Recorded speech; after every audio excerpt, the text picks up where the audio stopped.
This video focuses on how the Nazis went about controlling and influencing the attitudes of the German people. And effectively, it's continuing to look at how the Nazis controlled and influenced people. Now, in my last video, we focused on one of Hitler's key henchmen, Heinrich Himmler, and his deputy, Heydrich.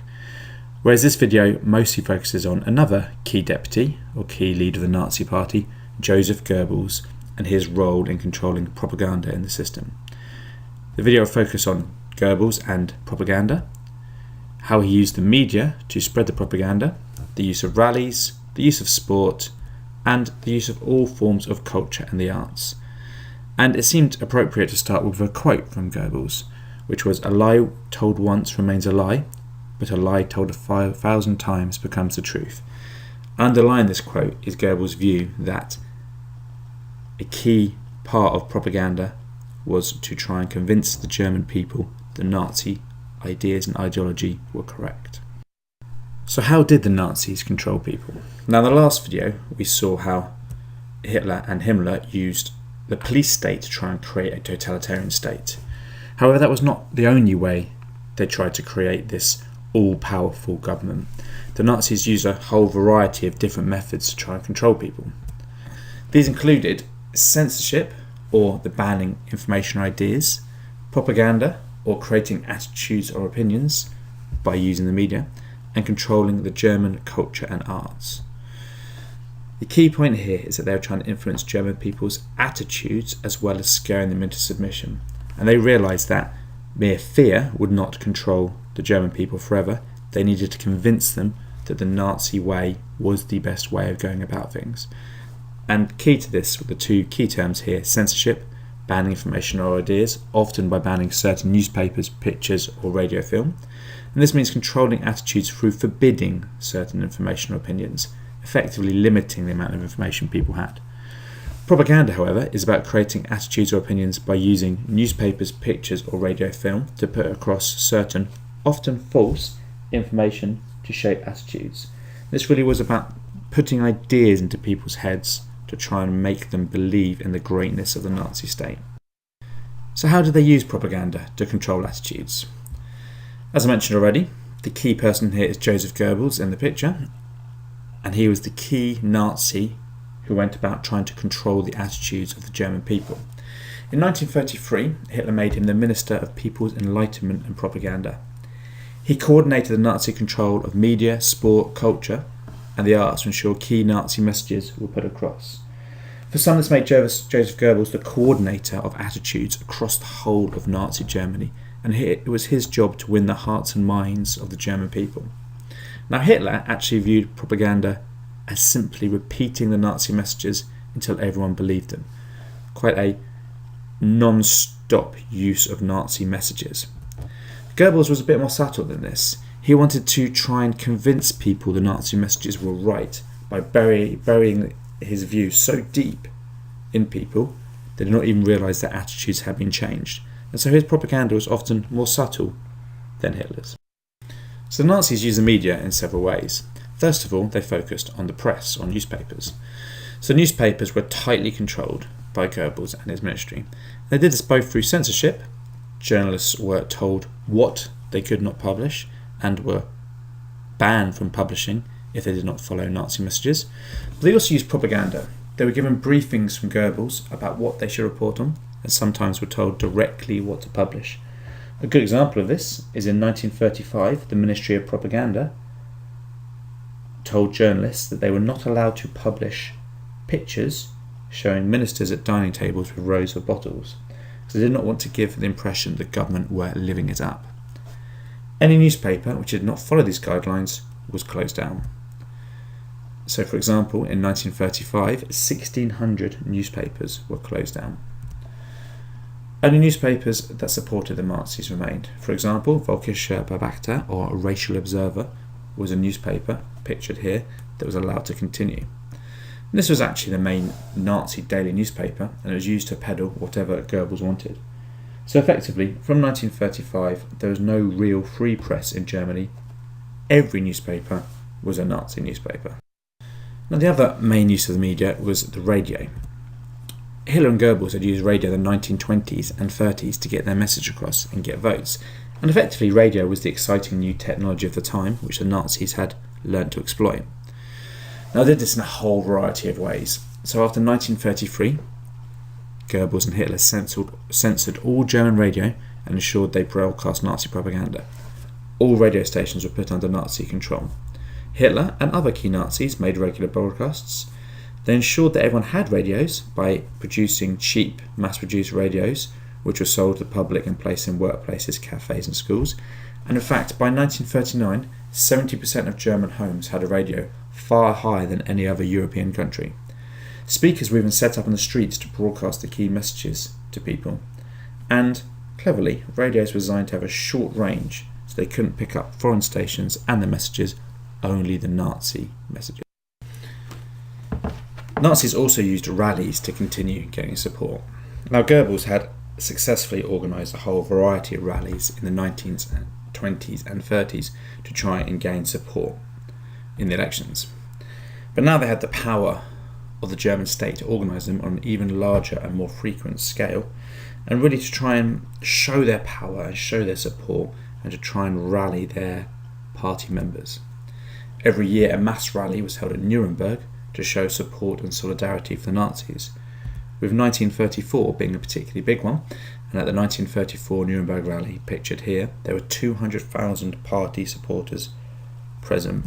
They built a 100-foot wide gold eagle and had 130 anti-aircraft searchlights shining into the sky, forming a wall of light, with the 200,000 supporters waving 20,000 party flags, really showing the support and solidarity for the regime.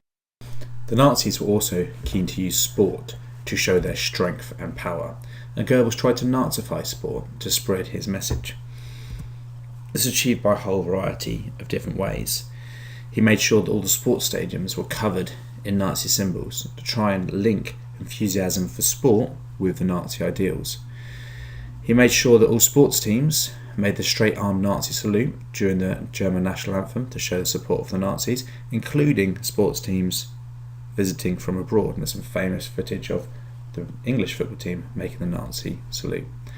And hailing sports victories as victories for Nazi ideals of Germany striving to be the best in all things. Now, the showpiece of this was the Berlin Olympics 1936, pictured here, which was an opportunity to spread Nazi propaganda.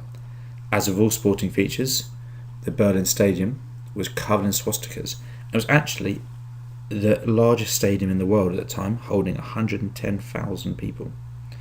All the events were organised very well as an attempt to show Nazi efficiency, and Germany won more medals than any other nation, winning 33, which Goebbels hailed as a success for Nazism. The famous German filmmaker Leni Riefenstahl filmed the Olympics and released 2 propaganda films based on it in 1938. And throughout the whole Olympics, the Reich press chamber ensured no negative stories were printed by the press. Goebbels also tried to control all areas of culture and the arts. In general, the Nazis were anti the new modern ideas popular in Weimar, such as Bauhaus architecture and modernistic or futuristic filmmaking. They stressed romantic ideas about Germany's past, such as country life and strong families, as well as Nazi ideals like loyalty, struggle, self-sacrifice and discipline. The Reich Chamber of Culture was set up in 1933 under Joseph Goebbels to regulate all areas of the arts. And his goal was Gleichschaltung, or synchronization between the arts and the Nazi ideals. This effectively led to the banning of any cultural activity that did not fit the Nazi ideals. To control art, the Reich Chamber of Visual Arts was set up, and the Nazis made sure all painters, sculptors and artists had to be members of this organisation. 42,000 artists signed up, but those who did not sign up or were removed from the organisation were forbidden to teach, produce or sell art of any form. In 1936, over 12,000 paintings and sculptures were removed from art galleries, including pieces of art from famous artists such as Picasso, Cézanne and Van Gogh. The Gestapo made surprise visits to artist studios to check the rules were not being broken. And to try and encourage the art that the Nazis approved of, they held great art competitions, such as the Greater German Art Exhibition in 1936, and they offered large prizes. They actually had 900 exhibits for the Greater German Art Exhibition, showing the support of many artists. An area where Hitler took a strong personal interest was architecture, as he wanted to build a greater Germany and a greater Berlin. The Nazis disliked the modernist and futuristic architecture popular in Weimar. They wanted buildings that made Germany seem powerful and strong. Albert Speer became Hitler's favourite architect and built a new parade ground in Nuremberg, picture at the top here, and a new chancellery in Berlin, picture at the bottom. Speer used several design features popular with the Nazis. He built huge buildings so that the size gave the impression of power and permanence. He used features from ancient Rome and Greece such as domes, arches and pillars so the buildings seemed grand and historic. And he covered his buildings in Nazi flags, partly to give it artistic effect, but also so the power of the buildings reflected the Nazi.